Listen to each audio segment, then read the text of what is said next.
Hey, what's going on, everyone? So for this video right here, me and my brother, we're going to recap, the Lakers winning the NBA championship and just the whole NBA playoff bubble experience. And, let me just start off with this.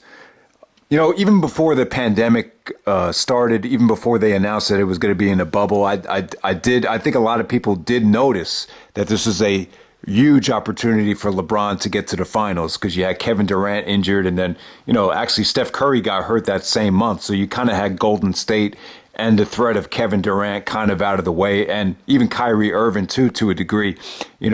Those gentlemen were not going to be involved in the NBA Finals, so it did kind of create a gap or an opening for LeBron to get there without having elite competition.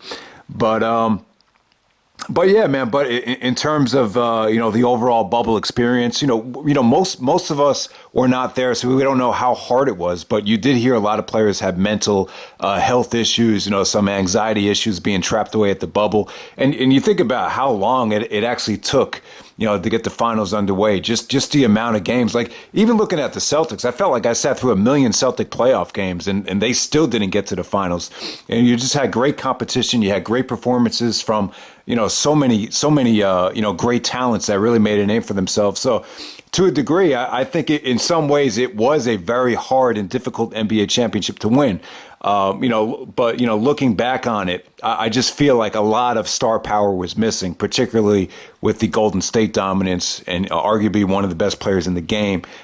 Kevin Durant not being that there, it did feel like a little bit of the star power was missing. I would definitely say from a talent standpoint, it felt like there was a lot missing. So that's what kind of. That's why I'm kind of a little hesitant to say, this was a hard championship from a talent standpoint. But I think from everything else, I'll give the Lakers, I give LeBron, I give AD, I give everyone credit for getting it done. So what were your thoughts on the Lakers winning the championship? And I know you rooted for the Lakers hard. Well, I'm proud. I'm proud to be a fan of the NBA this year, and everything they did, for the social justice movement is really important. And I mean, it's amazing that they were able to do all of this, and not one person contracted COVID-19. So I think that those two things are something that the whole league should be proud of. I do have a soft spot for LeBron James. I've rooted for him ever since I was a kid. I don't know exactly why. I think he works so hard, and I do think he's a great leader. Every team he goes to, he changes. The Ringer just had a video about talking about how he is a system. The triangle offense was a system. It's like when he goes to a team, he brings whatever his system is to the team. He automatically will give you the 55 wins or whatever. Yeah. It might be one of the reasons why some people don't like playing with him. Let me make this up. And I know I don't want this to become a LeBron and Jordan debate, but I think that's the best. Like if you're a pro LeBron, that's the best debate you can have. Is that when Jordan left the Bulls in '93, they still ended up being a 55 win team. Anytime LeBron has left the team, what has happened? They don't make the playoffs like Miami, or they become the Cleveland Cavaliers, the worst team in the league. They become exactly. So that's the best. That's the best argument you could have for LeBron. That's true, but you also have to remember, they were both playing in very different eras. But yeah, that's a bigger conversation, and I don't think that we should be debating that yet. I think Jordan's got the 6 titles, and no one has caught him in terms of, in my opinion, not just in terms of titles, but in terms of consistent greatness. And so as far as LeBron goes this season, what you said about the lacking the elite talent. You're right. However, staying healthy is part of the game, and LeBron James has never had a major injury. That groin injury he suffered last season, don't forget, he came back in the same season. And they didn't make the playoffs because they had too much ground to make up. But he did come back in the same season. This man has never had a major injury. He's been the most consistent, the most durable. Yeah, I mean, when you compare where Kobe was at 35 to LeBron at 35, there's no comparison. Kobe was pretty much done after he tore his Achilles. So I mean it is remarkable that LeBron was able to get them, a franchise that hadn't made the playoffs since Kobe was there, to the NBA Finals. Is really, I count this as LeBron's first year with the Lakers in some ways because of the injury. Yeah, no, absolutely. I kind of look at it that way too.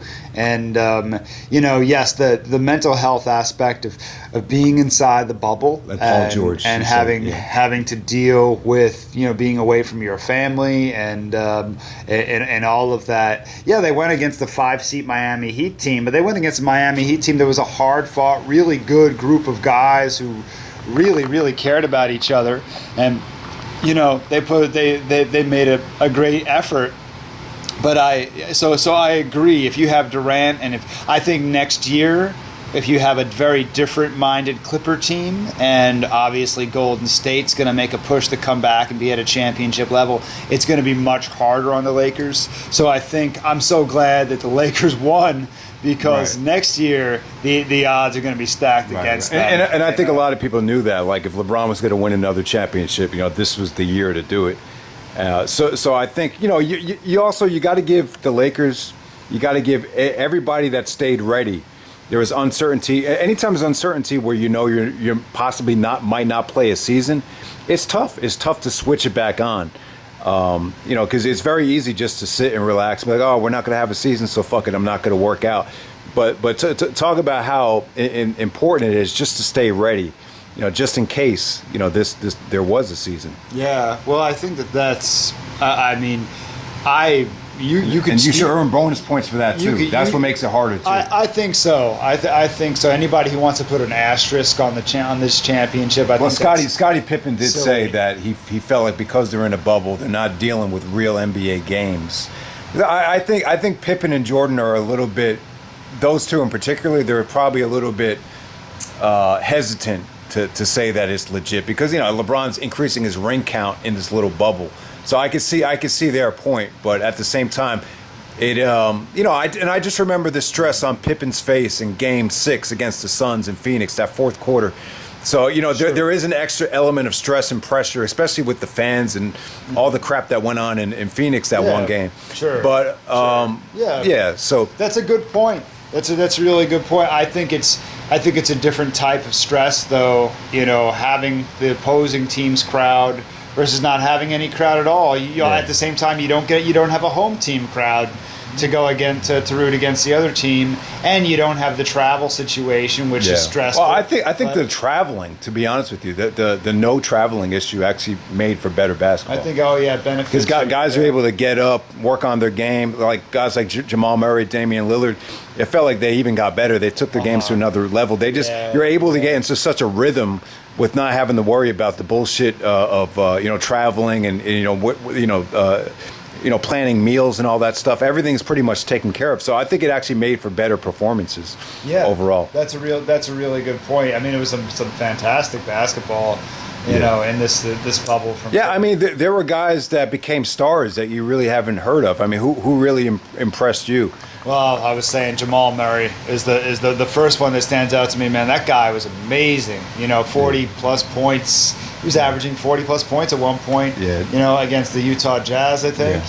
Just the combination of Murray and Jokic on the pick and roll, which is very difficult to guard. It seemed like Denver got off to slow starts, but they, especially against Utah and against the Clippers, they just got stronger and harder to guard as the series went on. Yeah, they're a really good team to watch. They were fun to watch. They were fun to root for. Yeah, it's great that they have a unit, together that's been together for a number of years now. It'll be interesting to see if they try to pick somebody up who's going to help them, try to get over the hump, or if they're just going to keep things the same. Well, they still have a lot of depth. I mean, I think there's room for a lot of those guys to grow, like Porter Jr. Obviously, he's very talented, but he's got a lot of flaws in his game defensively. He's got to work. Shot selection. Yeah, he's got to do some work. It's just the West. It's going to be very, very congested. The Western Conference is just, oh my God! It's just it's so competitive out there. I think the Eastern Conference has gotten a little bit better, but Miami. Miami was. I was really impressed with what Miami did, but to be honest with you, there was, you have Kawhi going west. You got KD injured. Kyrie not playing, there definitely was an opening in the Eastern Conference. But overall, just talk about how impressed were you with Anthony Davis and LeBron's chemistry? The Lakers' defense as a whole, Anthony Davis's rim protection. Rondo. Rondo playing the best basketball he has in years. Yeah. I could explain the whole playoff Rondo thing, but Playoff Rondo. It's kind of like having another coach on the floor. What he was able to do. But yeah, to talk about how impressed you were with the Lakers. They only lost what? So they only lost 5 games in the postseason. So that's not bad. No, that's not bad at all. They had a couple scares, but for the most part, they were pretty dominant. Yeah, it's absolutely. I think defensively, the Lakers were so impressive, and I think they always made adjustments. Defensively, all the guys on the team deserve a lot of credit. Caruso, Caldwell Pope. Dwight Howard, and of course AD. Without AD, you don't get this championship. I'm not even sure they make the finals. It was. I mean, you just see the difference compared to the Boston series with Miami. Like guys like Hero, they were just so there was so much fear attacking the rim compared to when they played the Celtics. Yeah. Oh, right. Oh, yeah. They were. How many times did Anthony Davis make them change their shots? I thought that was a big difference. And I felt with the bubble, you saw the difference between LeBron and Giannis. You saw the difference between LeBron and Kawhi. It's like when LeBron's motivated and he's using his defense to, start these fast breaks. He's the best player in the league by far still. I mean, there's no one you will want with the ball in their hands leading a fast break. Right. There's so many threats available for LeBron. Either he could dunk it himself or he could pass it to the wing. He just takes it to the hoop with so much force. Sure. And he's just unstoppable. Well, it's interesting because in Game 5 against the Miami Heat, I started to get worried because the Miami Heat, that is a dangerous team. Duncan Robinson and Jimmy Butler. Well, yeah. I mean, LeBron, there was some worry. I mean, there were times where you thought LeBron was converting back to 2011 LeBron against Dallas, where you saw a lot of hesitancy. Then there was a part of the series where he started forcing it a little bit, and then we were just joking, maybe he wants to win the Finals MVP, and maybe that's why he's not playing that well. But no, I mean he once he got settled in, I think it was Game 4. The must-win game. He was incredible. Well, it's interesting because for somebody, he does so much on the court, and he's usually the leading scorer on his teams. He's usually, 9 times out of 10 he is, but he always gets 8, 9, 10 assists. He always he's getting these triple doubles, which means that he's got to get the ball to his teammates. He's got the whole team has to get involved in the LeBron James system. That he brings with him everywhere he goes. But sometimes, while I'm impressed with the Lakers defensively, I'm not impressed with the Lakers as a whole offensively. Right, yeah. When they in the half court set, they can look very average at times. But stagnant. That's a side effect of relying on the isolation so much. But man, they. The Lakers, give them a lot of credit. They played great. I mean, you could tell there was times where the Clippers just looked like they didn't want to be there. There was just a lack of cohesion, a lack of chemistry with the Clippers. But the NBA Finals as a whole. Maybe it's because they're competing against the baseball playoffs and the NFL going on. I felt like there was just a lot of disrespect towards the ratings and towards the finals matchup not being that appealing. I mean, where would you rank this NBA Finals in terms of just the intrigue and the competition? Well, I do think it was intriguing. I think it would have been even more intriguing if Pat Riley was the one coaching the Miami Heat, because you have the whole Pat Riley, LeBron James thing, which was there. But I think LeBron and the media, after Game 1, Game 2, they kind of died down. They just kind of died down. Yeah. Because Spoelstra just did a hell of a job. He proved to me he's elevated himself over the Pat Riley shadow. He's a very good coach. He's a very good coach. The coaching between that's another thing I'm proud of. I'm proud that Spoelstra and Vogel are both getting a lot of credit for the job that they've done, because what we just saw happen with Kyrie, KD, and Nash, the whole situation where they agree that it's going to be a collaborative coaching. I just that puts a bad taste in my mouth, and it takes the value off of having a good head coach. So I am. That's like one of the things that I'm happy about is I feel like the whole situation as a bubble it put more importance on individual coaching.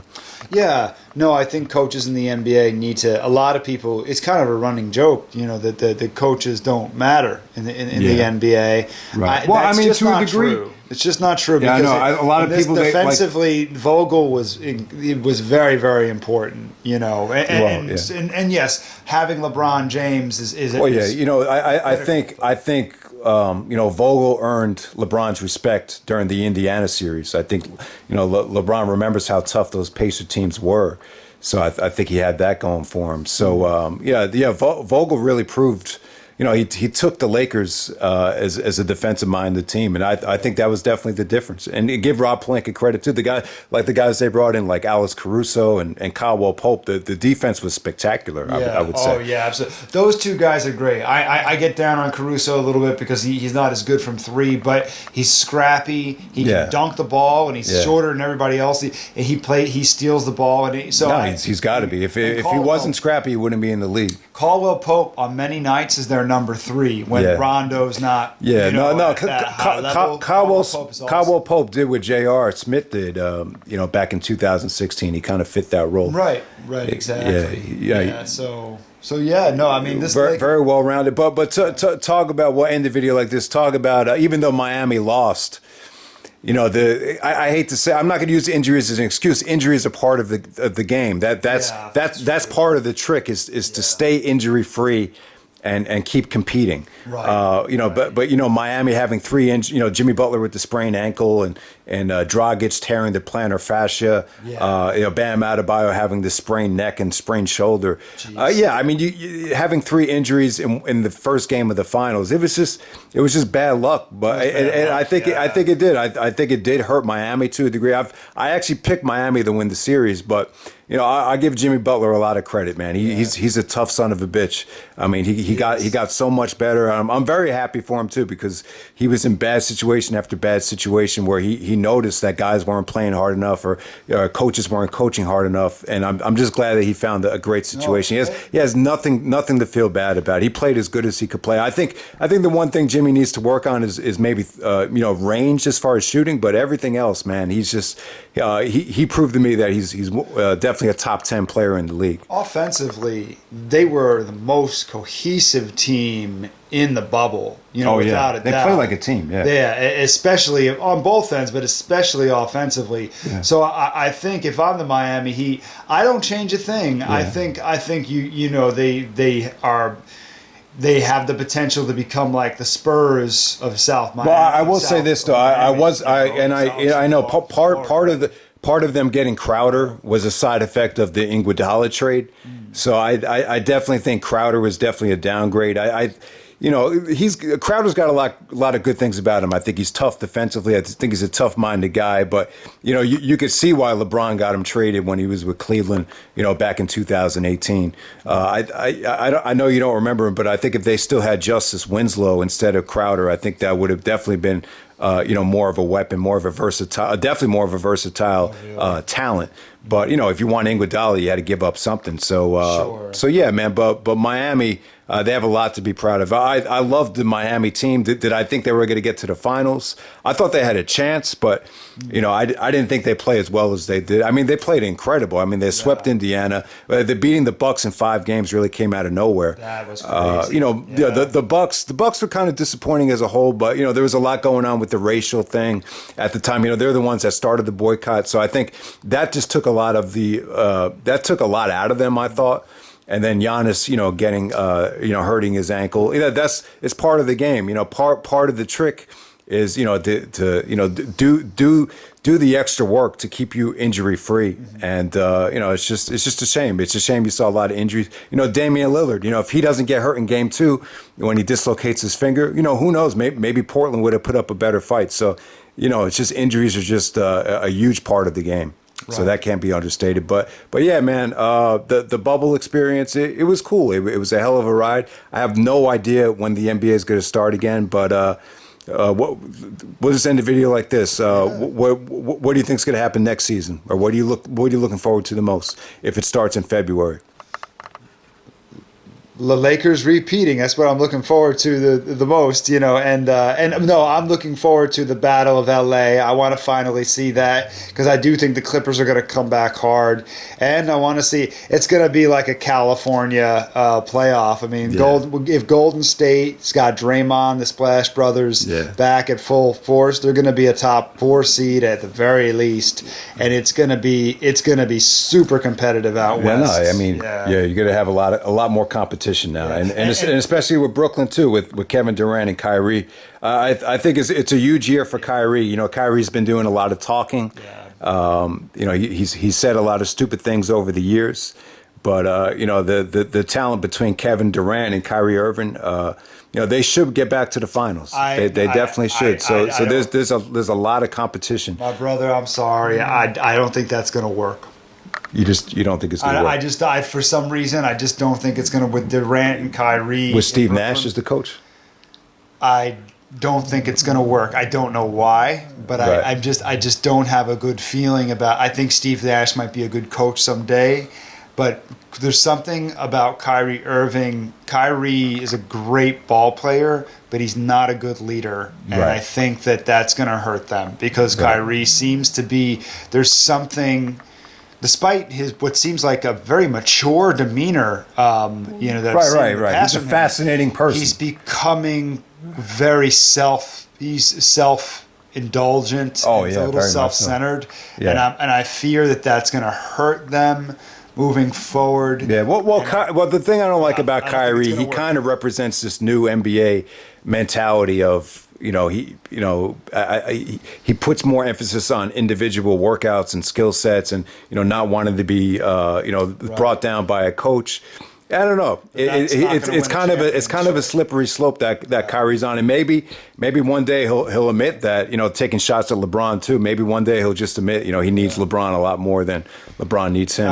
Maybe that's going to come out in the near future. And who knows how well Kevin Durant's going to look after the Achilles injury? I mean, Kobe was never the same. Why would KD be any better? But we'll find out. They'll make the playoffs, and I'm sure they're going to be talented. But I would keep your eye on Miami, Toronto, and the Boston Celtics to make it's going to be between those 3 teams, in my opinion. I think because out east right now, I think you're getting this team ball. Right. You're getting this really good team ball, and you're seeing that. And out west, they have all the dynamic duos. They don't have Antetokounmpo is not LeBron, and Durant is not LeBron. Right.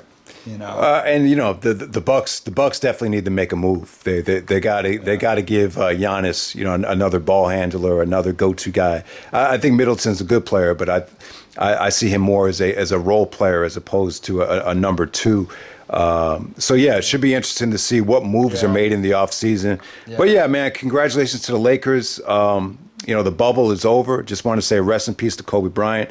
Rest in peace to everybody else that passed away this year due to the virus and everything. But yeah, man, it's been a fun ride. I'm glad we actually got it. And I wasn't too confident about it at first, but they proved me wrong, and everything really worked out well. Awesome. Thank you.